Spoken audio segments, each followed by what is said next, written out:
After spending 2018 writing reviews and recreating Electronic Gaming Monthly's best and worst award ceremonies, I did something I haven't done in a long time. I took a vacation. I spent nearly a full week on the coast doing little more than relaxing and watching the waves roll in. And now that I'm back, I'm of course going to talk about our favorite ocean inhabitant, the one and only Ecco the Dolphin. This unorthodox Sega character managed to star in 2 Genesis games, get shrunk down on the Game Gear, spawn a kid-friendly spin-off, get remixed on the Sega CD, and eventually find himself rebooted on the Dreamcast.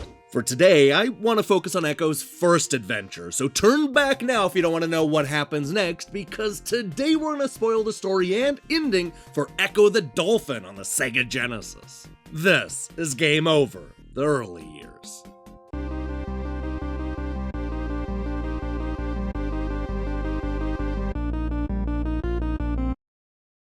When I was younger, I always assumed that Ecco the Dolphin was a calm and relaxing adventure without much story. Boy, was I wrong, because life underwater is surprisingly tense and full of twists. Let's go ahead and start at the beginning, which introduces us to a dolphin with 5 strange markings on its head. This is Ecco, and he's young and still learning about the ocean around him. He takes in the music from this watery world, learning the sad songs about the stinging jellyfish, the proud and powerful songs about teeming schools of fish, and the songs that can scare off the hungry ones who roam near the dolphin's home. But as it turns out, Ecco's greatest fears wouldn't come from the deep below him, but rather from high above the water's surface. You see, a huge gust of air created a churning whirlpool that ripped through the ocean and tore all life from Ecco's home bay. Everybody he knew vanished into thin air, and suddenly Ecco was alone. This sends our hero on an adventure to not only stay alive, but figure out what happened to his family and friends. Long story short, it's aliens. Actually, we're getting ahead of ourselves. First, Ecco talks to an orca who thinks that a blue whale named Big Blue may have the answers in the Arctic. When we get there, Big Blue seems to think that this is part of a storm system that strikes the ocean every 500 years, but also suggests that Ecco should visit the asteroid for more information. But here's the thing, the asteroid wants to help, but one of his globes is missing and the only way to get it back is to travel through time using a machine built by the Atlanteans. Okay, so here's where I can confirm that it's aliens, because Ecco travels to the sunken city of Atlantis to discover that there's an alien race known as the Vortex, and they've been harvesting the Earth for food. You see, the Vortex has lost the ability to create their own food, so they go around to different planets and just find things to eat. But apparently the Earth is especially tasty. Ecco returns the globe and gets a special sonar ability that'll hurt the Vortex. The plan is to travel back to the moment of the storm and then get sucked into the ship. It's up to Ecco to locate the Vortex Queen and end the harvest once and for all. Here's what happens next.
Although it's not as big or cinematic as what we've covered in the past, I still like how this game concludes. It has one of those endings that sorta looks like it's interactive, similar to what Sega tried with ToeJam and Earl just a year earlier, but that's not the case.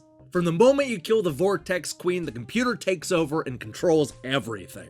It even dismisses the congratulatory comments made by the other dolphins. I think this ending would have been a lot stronger if Sega decided to make it interactive, allowing you to talk to your friends in any order and once again play in the surf. That would have brought this game full circle, which would have been a nice way to end it.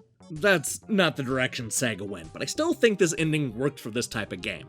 I mean, it's not very flashy or revelatory, but come on, what did you expect after time traveling and fighting aliens? Instead of being big and explosive, this ending highlights the friendship, family, and fun of leaping through the air with reckless abandon. And when you think about it, isn't that what Ecco the Dolphin is all about?